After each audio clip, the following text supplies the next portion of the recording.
Ang Hikari Sentai Maskman ay ang pang-11 na Super Sentai series ng Toei. Na-ere siya sa Japan noong February 1987. Ito rin ang pangalawang Super Sentai na napanood ko. Unfortunately hanggang ngayon hindi ko pa siya napapanood ng buo. All I know is that they use aura power. Merong love story doon between Red Mask at saka yung isang kalaban na babae. Si Great 5, ang giant robot ng Maskman, ay ang unang giant robot ng Super Sentai na binubuo ng 5 sasakyan.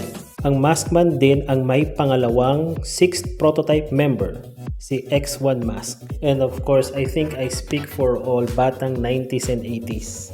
Ang Maskman ang may pinaka-iconic na tinagalog na opening and ending themes. Hindi katulad ng iba na parang pilit. I think it's time na panoorin ko na siya ng buo.